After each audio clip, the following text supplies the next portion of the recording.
I want universal coverage. I want everyone in Massachusetts and in this country to have insurance. Now we're saying, everybody come on in. Everybody in, nobody out. Universal health care plan. That's what I'd like to see. We're also going to make sure people can't be denied on the basis of pre-existing illness. It will be against the law for insurance companies to deny you coverage because of a pre-existing condition. For those people who are low income and can't afford insurance, we need to make sure that all people, not just corporations, can deduct on a tax basis the cost of their premiums. Now, for those individuals and small businesses who still can't afford the lower priced insurance available in the exchange, we'll provide tax credits. Individuals will be required to carry basic health insurance, just as most states require you to carry auto insurance. And if you don't want to buy insurance, then you have to help pay for the cost of the state picking up your bill, because under federal law, if someone doesn't have insurance, then we have to care for them in the hospitals, give them free care. So we said no more. No more free riders. And you can't be a free rider on everybody else. You can't not have health insurance, then go to the emergency room. And, you know, we took that on in Massachusetts. We decided we wanted to get everybody insured. We've done that. I understand that the president considers his plan in some respects following the model of Massachusetts. Let's learn from our experience. In fact, I agree with Mitt Romney, who recently said he's proud of what he accomplished on health care. I support background checks for people who are going into a store or whatever and buying a weapon. I want them to have a background check to make sure. But you stand by your support of the Brady to make sure that the crazies don't buy guns. We can make certain that those who are mentally deranged are not getting hold of handguns. Law-abiding private United States citizens. Law-abiding gun owners all across America.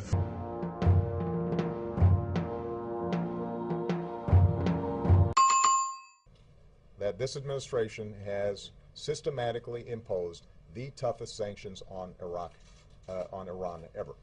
We're going to put a lot tougher sanctions on Iran, economic sanctions, credit sanctions. And applying the toughest sanctions that Iran's ever experienced. Put in place crippling sanctions against Iran. The one thing I can say with certainty is that we are going to need to see a stimulus package passed. He's talking about a $750 billion economic stimulus package. He wants it to be passed as soon as possible. What do you think about this proposal? I think there is need for economic stimulus, and government can help make that up in a very difficult time, and that's one of the reasons why I think a stimulus program is needed. And I think it was the right action to take. I know a lot of my fellow conservatives aren't happy with me that I supported the plan. I don't call it a bailout. I call it a rescue plan. The Troubled Asset Relief Program, or TARP. And that was an investment made to try and keep a collapse of our entire financial system from occurring. And I think that's the case. I think had Ben Bernanke not pushed for a TARP-type program, we were going to be in a free fall. The TARP program kept that from occurring. So you feel it was well worth it? Well, it was the right thing to do. Okay. These targeted initiatives are right, and they are needed. TARP was the right thing to do. The president ultimately did what I suggested. The president ultimately did what I suggested. President Obama's jobs bill, he wants to create jobs in part by investing lots of money in infrastructure development. Are you with him on that?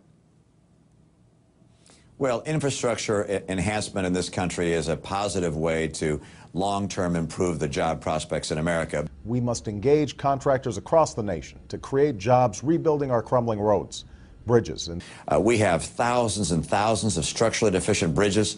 We have roads that are in terrible disrepair. But I'm in favor of the line item veto. I exercised it 844 times. Thank heavens we have the line item veto, and I'd like to see it at the federal government level as well. We need it. President Obama says that he has a plan to control government spending, though. It is his version of a line item veto, and the plan would allow a president to strike individual items from the bill, send it back to Congress to get an up or down vote on that. That is why I urge the prompt and favorable consideration of this proposal, and look forward to working with the Congress on this matter in the coming weeks. Signed, Barack Obama, the White House. What kind of job is Ben Bernanke doing right now? The guy's depreciating the dollar. We're seeing this huge inflation of energy prices, including gasoline prices at the pump. What do you think of Ben Bernanke? Well, you know, I think Ben Bernanke is a student of monetary policy. Yeah, but the falling dollar is absolutely crucial to many of the things that ail us. You know, the consumer price index is jumping. People are furious at the rise in gasoline. No question. It's not all Bernanke, but a lot of it's Bernanke. You're saying it. Should the chairman of the Federal Reserve be appointed again? You know, I think he's doing a good job. You do? Yes, I do. He's a pretty skilled expert at dealing with recessions and depressions and studying how you avoid depressions. As an expert on the causes of the Great Depression. And he's done a pretty effective job keeping us from having a total financial meltdown. I'm sure Ben never imagined that he would be part of a team responsible for preventing another. Do you think he should be reappointed? I do. And that is why I am reappointing him to another term as chairman of the Federal Reserve. And I think it's important to have the Fed as an independent agency. I don't think it's good policy for the president or a president-elect to second-guess the Fed, which is an independent body. The National Defense Authorization Act, announcing a radical new claim of presidential power that is not afforded by the Constitution and that has never been attempted in American history. It gives the military the power to indefinitely detain American citizens, suspected, just suspected, not convicted. President Obama, on New Year's Eve, signed the National Defense Authorization Act. Gee, I wonder why he did it then. Obviously taking a lot of heat for it.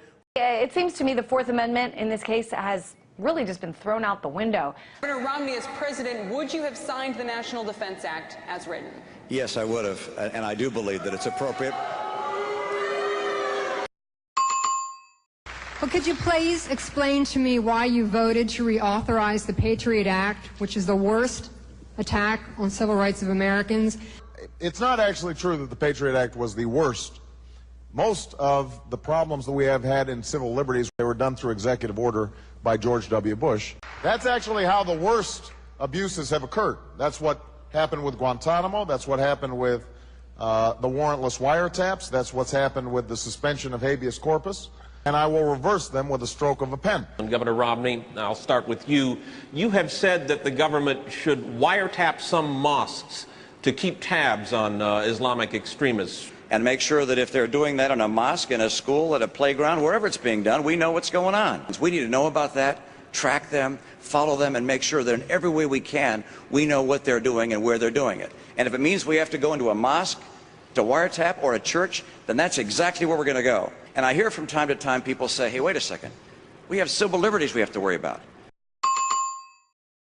President-elect Obama's pick for Treasury Secretary Timothy Geithner. Governor, do you have second thoughts, even if what are your first thoughts about Geithner? Is he the right guy? Is he still the right guy? Well, you know, when I heard about his announcement, I must admit that I was pleased. He's a person of accomplishment and skill. I think he's a very bright individual. Tim Geithner is as sharp and as skilled a public servant as we have. What's your position on extending this payroll tax cut? Well, I would like to see the payroll tax cut extended. Extending the payroll tax cut is an idea that I proposed in September as part of the American Jobs Act.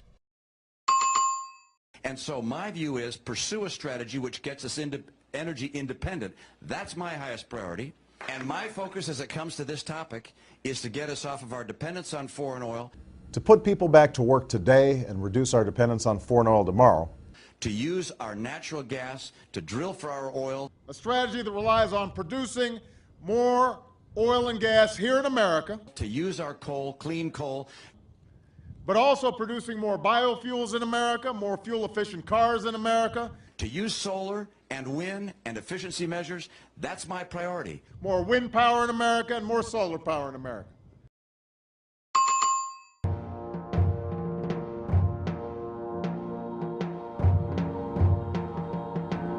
Mitt Romney is obviously the choice of the Republican establishment.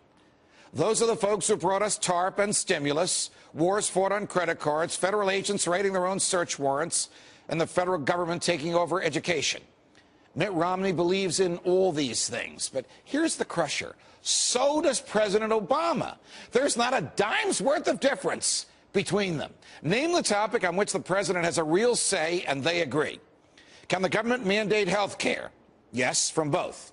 Should income taxes stay where they are on those who pay the most? Yes, from both. Can the president start a war on his own without a declaration of war from the Congress? Yes, from both. Can the president kill any American he wants? Incredibly, yes, from both. Oh, there is some difference in tone. One of them likes labor unions, and the other one likes big business. But both love big government.